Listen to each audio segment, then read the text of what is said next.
Hi, my name is Lauren and I'll be your pharmacist today. I see you're here to pick up a couple prescriptions. Did you have any questions about them? Yes, I'm a little confused about the prices for my medications. How am I paying this amount?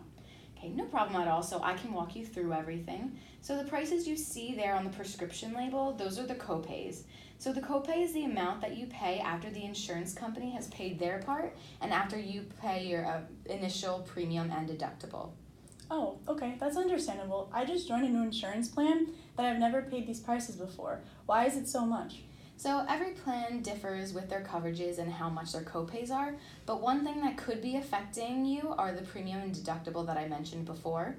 Your premium is the amount that you initially pay your insurance company when you first join that plan. So this is usually paid in parts every month. So what's this a deductible you mentioned? So the deductible, if your plan has one, some don't, it's not required, is the amount that you, the patient, pays before the insurance company will begin to cover any other expenses, including your prescriptions. So there is a possibility that you have not finished paying off your deductible, and that is why you see the price for the prescriptions that you're picking up today.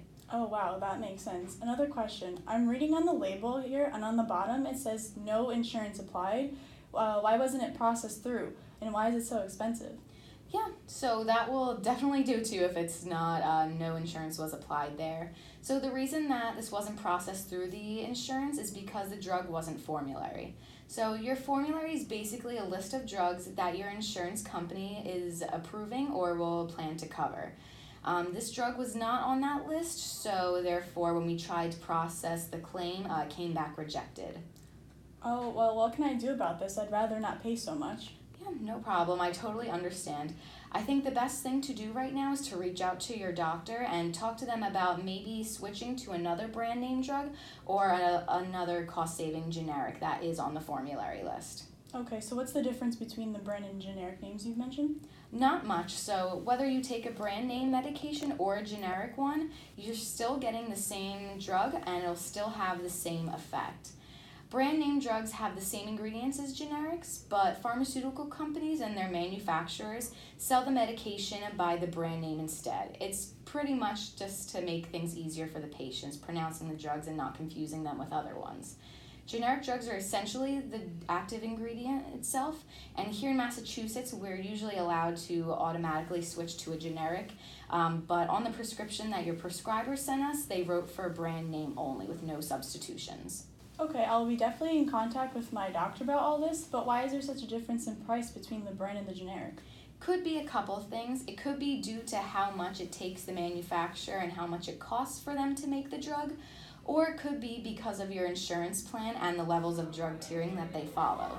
Your formulary drugs are organized into different levels or tiers that they call them within your plan.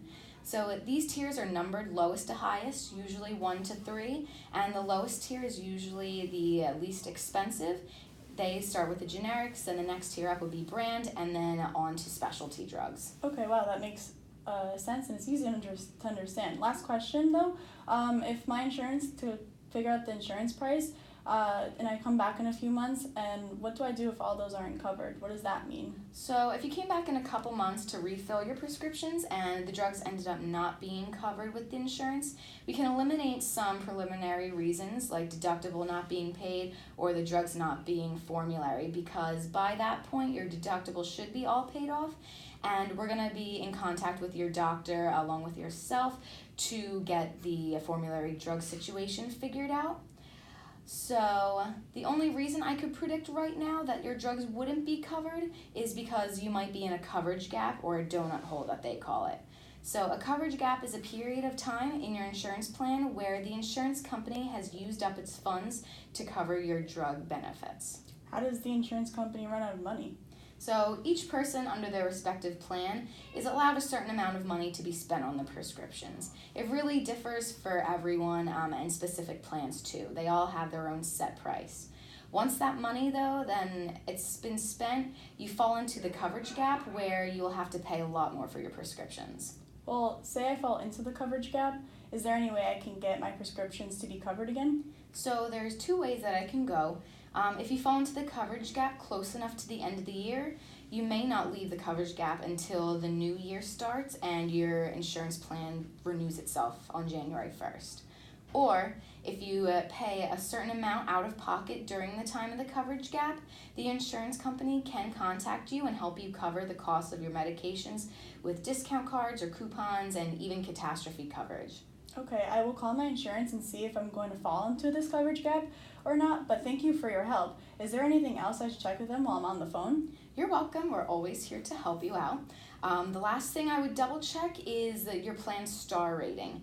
Looking at the prices of the medications that you're getting today, I can see that you're paying a lot more now than you did before for these same medications when you were on your old plan. The star rating helps define how good the plan is, 5 stars being the highest, obviously. I want to make sure that you're just getting the most out of your money that you're going to be paying for with this insurance company. But please feel free to call the pharmacy if you have any other questions or even get in contact with the insurance company. If you have any questions for me, you can call back the number on the prescription label and you can ask for Lauren. All right, thank you so much, Lauren. Will do. No problem.